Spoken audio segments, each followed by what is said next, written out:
Amigos de Blanca Hilda Online, amigos de las noticias online, me da mucho gusto saludarlos. Y bueno, siguiendo con temas de gran relevancia, temas de autoayuda, los temas que ustedes incluso nos han solicitado a través de nuestras redes sociales, a través de nuestros portales y demás, es precisamente esos temas sensibles. Hemos hablado en varias ocasiones, en repetidas ocasiones, de lo que la pandemia nos ha dejado. Y sí, nos ha dejado mucho dolor, nos ha dejado mucha vulnerabilidad, nos ha dejado angustia, pero también nos ha dejado temas de adicciones que si de por sí existían, bueno, creo que esta pandemia y no sé si sea un pretexto, ahorita lo vamos a platicar, pero antes que nada quiero agradecerle al doctor Guillermo Rojas Ayón, quien es psicólogo, quien es especialista en adicciones. Doctor, ¿cómo estás? ¿Qué tal? Mucho gusto. No, pues al contrario, muchas gracias, porque precisamente ahorita que estamos haciendo esta introducción, si es cierto que ya existía el problema, bueno, ha existido durante mucho tiempo, es cierto también que bueno, a raíz de la pandemia esto se ha magnificado tal vez, o más bien nos hemos dado cuenta de que existe, ¿verdad? Más bien, exactamente. El tema del consumo de sustancias vino a cubrir un cierto tema de ansiedades que se fueron produciendo debido a las situaciones del encierro. Hay que entender cómo funciona. Vamos a aclarar una cosa, el tema de la adicción, el vicio, la sustancia, la enfermedad y muchas creencias que de repente la gente necesita conocer. ¿No es lo mismo? No. A ver, por ejemplo, alguna vez fuimos en la preparatoria, teníamos nuestros amigos, algunos tomaban alcohol y salían bien borrachos de la fiesta. Y decíamos, es un borracho. Algunos se atrevían a decir, él ya es un alcohólico. Y no, simplemente era una persona que bebía en exceso, en una época o temporada específica. Para hablar de adicciones o dependencia, hablamos de tres áreas, de tres grupos. Están los usuarios, los abusadores y ya los que desarrollan la adicción, los dependientes a la sustancia. Entonces, no todo aquel, por ejemplo, con el alcohol, que consume alcohol, es alcohólico. Tú y yo podemos tomarnos una copa de vino en cierta comida y no vamos a llegar a la intoxicación, estamos tomando alcohol, pero no estamos abusando de la sustancia. Podemos manejar sin ningún problema, si no hubiera un retén con alcoholímetro no vamos a tener consecuencias, porque nos tomamos una copa de vino. Pero ¿qué pasa si me tomo 4 o 5 copas de vino? Ya abusé de la sustancia y ya no estoy en condiciones de manejar. Y a lo mejor hay personas que llegan a abusar de la sustancia esporádicamente, el día de su cumpleaños, en Navidad, básicamente. Pero hay personas que desafortunadamente ya pareciera que su cuerpo necesita de la sustancia y si no lo tienen, empiezan a abusar. Entonces hay que ir entendiendo un poquito. Digamos que esta enfermedad es progresiva y va por etapas. Empieza desde el bebedor social, que toman o que llegamos a tomar algo, como dices tú, en fechas específicas, el que ya se va haciendo un poquito más asiduo hasta llegar a la enfermedad. Claro, hay personas que consumen mucho y que se emborrachan mucho cada fin de semana y después un día deciden, ¿sabes qué? Ya no voy a tomar. Y tienen voluntad para hacerlo. Y tienen voluntad ¿Es para hacerlo. ¿Es voluntad o es tu organismo el que te exige, te pide la sustancia? Quien no tiene la enfermedad, tiene la voluntad. Cuando se desarrolla la enfermedad, ya no hay voluntad. ¿En qué tiempo se puede desarrollar o cómo se desarrolla la enfermedad? Cada cuerpo es diferente. Si nos aventamos desde la azotea, ¿qué porcentaje se fracturará los pies? No todo el 100% de los que se avienten de la azotea se van a fracturar o se van a morir y a algunos no les va a pasar nada. Lo mismo pasa con las sustancias. Hay personas que pueden beber y nunca desarrollar la enfermedad y personas que inclusive empezar ya a una edad adulta, después de los 25 años de edad, y desarrollar el alcoholismo. Entonces la única manera, y de hecho es la única enfermedad que es prevenible, simplemente no teniendo contacto con ella. Yo no me quiero volver adicto a la cocaína, lo mejor es no probar la cocaína. Porque yo no sé si en el fondo esa sustancia vaya a hacer clic conmigo y entonces se vaya a desarrollar la adicción. Claro, sí, porque como tú bien dices, depende de cada organismo.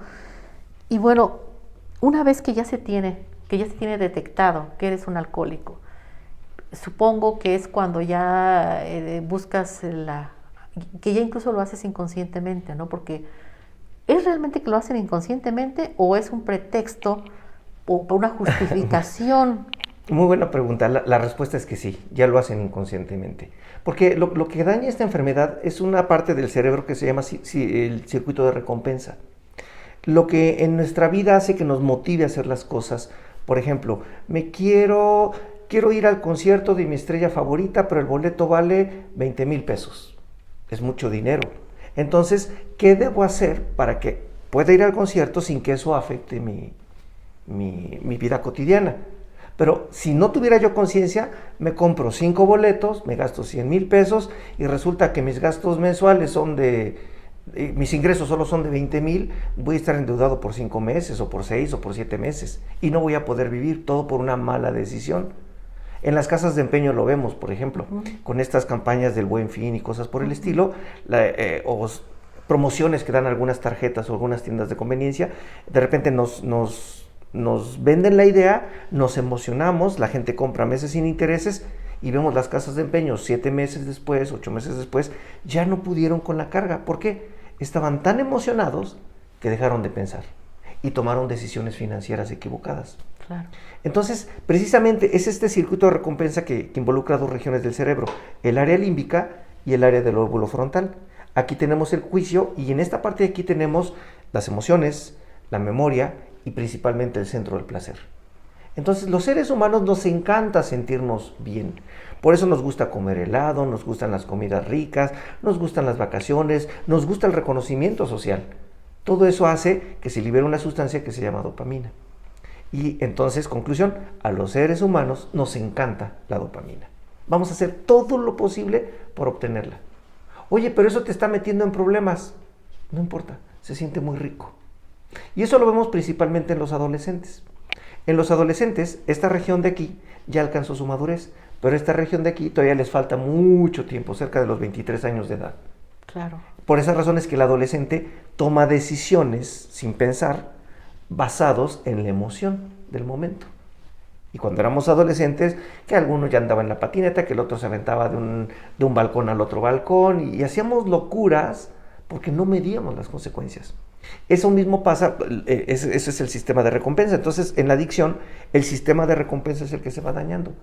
Y al rato el cerebro lo único que va a querer es sentirse bien a costa de lo que sea. Y ya no funciona el juicio. Entonces, la fuerza de voluntad tiene que ver...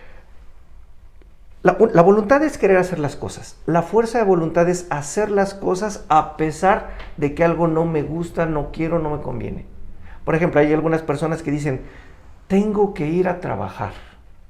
Y puede ser que en 20 años nunca lleguen tarde, pero tengo que ir a trabajar fue el motor para, en contra de su voluntad, ir y hacerlo. Que sería muy diferente a las personas que dicen, wow, hoy tengo la oportunidad de crear, de producir, de ser mejor versión de mí. Y entonces, con la motivación, se levanta y se va a trabajar, no a la obligación, sino por gusto. Claro. Entonces la diferencia, la fuerza de voluntad tiene que ver con lo que no me gusta, lo tengo que hacer. Y entonces, para una persona que tiene problema de consumo, por ejemplo, de alcohol,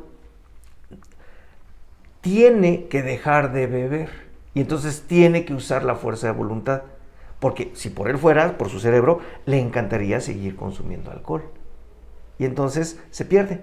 Y se pierde porque cuando esta región, y no importa la persona, no tiene que ser adicto, cuando esta región se emociona demasiado, vamos a llamarle así, se activa demasiado, esta región deja de funcionar.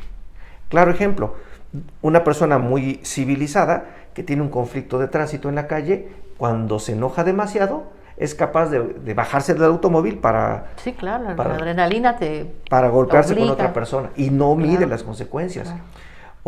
Aunque después se arrepienta. Aunque después se arrepiente, exactamente. Entonces, así está diseñado nuestro cerebro, para que en algunos momentos esta región domine esta.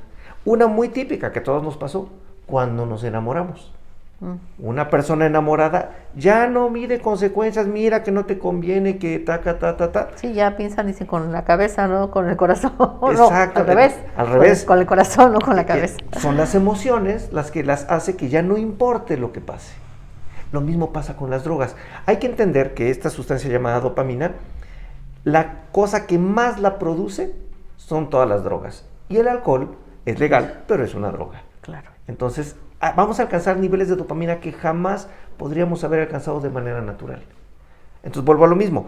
Hay personas que pueden consumir, sentir esa dopamina y decir, ya, es suficiente. No hay un problema en esta falla del sistema de recompensa. Quien ya lo desarrolló, que es la adicción, ya no piensa. Pero tú hablas de algo muy importante, que es precisamente la fuerza de voluntad. Y yo puedo entender que si para una persona que tiene adicción es difícil, porque muchas veces nosotros mismos en nuestra vida cotidiana sabemos que si comemos muchísimas calorías o que si comemos demasiados carbohidratos, vamos a subir de peso. Pero sin embargo no tenemos esa fuerza de voluntad para resistirnos a un panquecito o resistirnos a algo que sabemos que nos va a hacer daño, ¿no? Y en eso que mencionas, un ejemplo es la diabetes como tal. Hay personas diabéticas que cuando se enteran que tienen la enfermedad, se cuidan tanto porque desarrollan conciencia de enfermedad. Y entonces, porque yo no quiero vivir las consecuencias de esta terrible enfermedad que es la diabetes, me cuido mi peso, cuido mi ingesta de calorías, etcétera. Y entonces puede ser que la enfermedad, aunque la tenga, no genere consecuencias desagradables. Sí, esté controlada de alguna manera. Controlada. ¿No? Y la comparo mucho con el alcoholismo. Entonces, en el alcoholismo, una persona, mientras no desarrolle el concepto de conciencia de enfermedad, no se va a cuidar. Y eso es difícil, ¿verdad? Sí, aunque la clave, y lo mencionan, por ejemplo, en los grupos de AA, el secreto es tocar fondo. Y para que una persona desarrolle conciencia de enfermedad, necesita tocar fondo. Y tocar fondo significa, no las terribles consecuencias, simplemente significa, ya no quiero vivir esta vida, ya no quiero estas consecuencias. Es como decir, pido, me doy tiempo, ya no quiero. Pero para eso te tiene que suceder algo grave, desafortunadamente. Te digo porque generalmente las familias siempre pues intervienen en ese tema con las personas que tienen este problema. Y siempre pues hay, por consideración, por cariño, por humanidad, por lo que tú quieras, el soportarlos, el no dejarlos caer, por lo menos no tan a fondo como para que a lo mejor reaccionen. Ahí está lo interesante. Para trabajar en el tema de adicciones o de alcoholismo, se necesita involucrar no solamente al enfermo, se necesita involucrar a la familia. Pero ¿cómo le pides tú a una familia, o se le puede pedir a una familia, déjalo? O sea, déjalo, es que se salga, que se vaya, que se accidente, que pase, ¿qué? Para que... Es difícil, ¿verdad? Claro, por muy supuesto difícil. que es muy difícil. Por eso es importante que también trabajen las familias, para cambiar su forma de pensar y para que se dé cuenta cómo funciona esta enfermedad. Mientras ellos no estén hartos del estilo de vida que llevan o de las consecuencias que están pasando, y no forzosamente tiene que pasar algo terrible para que sea un fondo de sufrimiento, porque hay personas que han caído detenidas, han muerto acompañantes de ellos, han perdido relaciones, familias, hijos, casas, trabajos, y lo siguen haciendo. Porque hay que entender algo importante. El cerebro dice, cada vez que yo me siento mal, hay algo que me hace sentir bien. Y en ese momento se nubla la capacidad de juicio porque está dañado el sistema de recompensa. Y digo, ok, lo voy a volver a hacer, nada más una. Y saben que empezando con una, se van de largo. Claro. Por eso es importante entender la enfermedad. Y entonces, para que una persona diga, ya me quiero curar, es porque ya no quiero vivir esto. Porque a una persona si le dicen, oye, fíjate que tienes cáncer, luego se va y se atiende. Porque no se quiere morir. Porque no se quiere morir de cáncer. De cáncer, claro. Entonces dice, bueno, me voy a morir de otra cosa menos de cáncer. Y voy a hacerlo, pues, oye, pero se te va a caer el pelo, vas a la parte de la quimioterapia, la recuperación van a ser meses difíciles. ¿Y qué dicen las personas? No importa, le entro. Oye, pero vas a sufrir, no importa, le entro. Entonces lo mismo necesita pasar con el alcohólico adicto. Oye, vas a sufrir la abstinencia, va a costar trabajo, sí, pero no importa. Lo que sea con tal de que esta enfermedad ya no se active. ¿Tú cómo los tratas? ¿Cómo los tratas? Digo, yo sé que es un tema incluso personalizado, ¿no? Porque cada persona, cada paciente es diferente. Pero ¿tú qué consejo das a la gente que nos pueda estar escuchando, personas que estén en este problema? Pero yo creo que más que a las personas que están en el problema, a las familias que están acompañando a las personas. Hay que ver al alcohólico o al adicto como una persona a la que amamos. Es nuestro padre, nuestro hermano, nuestro hijo. Y hay que ver a la enfermedad como algo que lo tiene controlado y dominado, que no se le va a quitar porque esta enfermedad es incurable, es progresiva y es mortal. Bueno, entonces voy a tratar de separar qué es la enfermedad y qué es mi familiar. Y si lo empiezo a ver con este amor, entonces a quien me voy a enfocar es en esto, no en este. Entonces no le voy a decir eres un borracho, eres un desobligado, eres una mala persona. Más bien es tu enfermedad hace que seas desobligado, hace que seas inconsciente. Y entonces a quien me voy a enfocar, incluso a ya no apoyar, es a la enfermedad. Si la enfermedad hace que él se gaste más de la mitad de su sueldo, ¿sabes qué? Yo no te voy a dar nada a ti porque tu enfermedad se gastó el dinero. Entonces, ni modo, consecuencia de tu enfermedad. Pero no tengo que comer, es que de por sí no comen las personas ya cuando están intoxicándose. Sí. Pero bueno, pero es que mira que perdí mi relación por... Ok, tu enfermedad hizo que fueras infiel, que fueras violento, que fueras ausente, lo que haya sido. Entonces, esta es la parte que a veces la familia necesitamos quitar un momento que es al que queremos, y nada más dejar a esto. Y contra esto es con lo que vamos a luchar. ¿Cómo? No contra primero separándolo. ¿Y después? Obviamente yendo con personas expertas como tú, para que lleven de la mano el tratamiento, lo que se necesita, si es medicación, si es incluso meterlos en clínicas, que aguas con los anexos, no anexos, aguas. No anexos, y tengan mucho cuidado porque incluso fue un tema, tengo la fortuna de estar como dentro del grupo de periodistas que todas las mañanas entramos a la conferencia de prensa del gobernador del estado, del licenciado Miguel Barbosa, y ese tema se tocó, incluso él lo decía muy preciso, ¿no?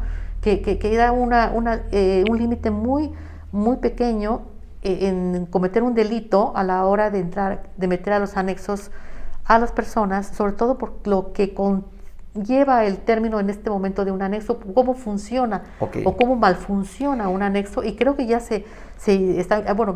haya una ley en el tema de salud precisamente para regular estos centros, que de verdad son unos centros que, bueno. Sí, existe la norma 028, que es la que regula todos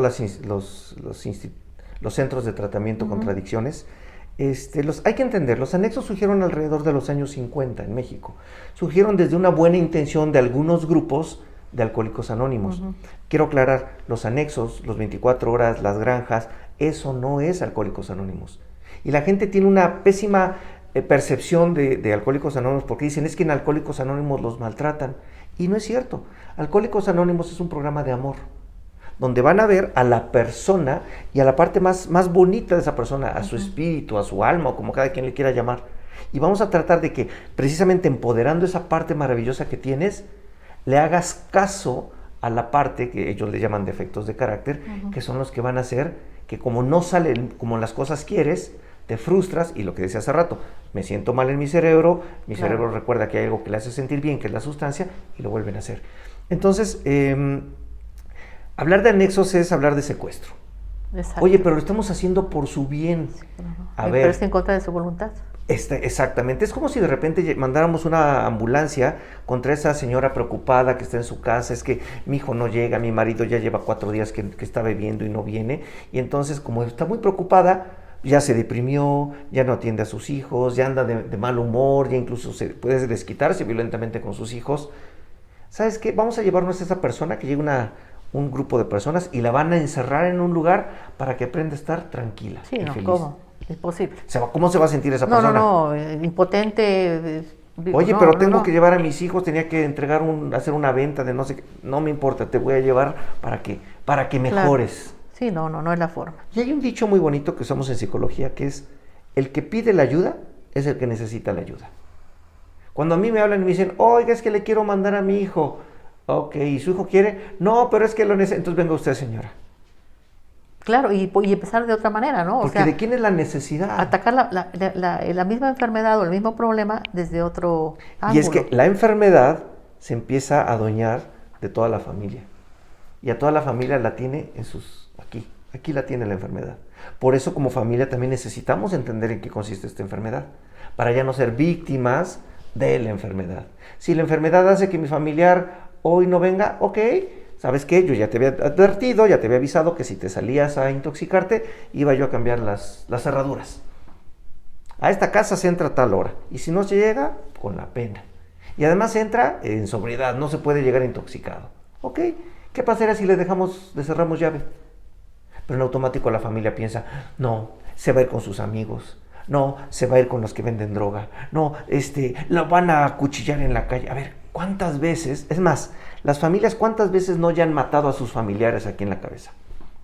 Búscalo en el CEMEFO, búscalo en los hospitales, habla en las delegaciones. Sí, claro.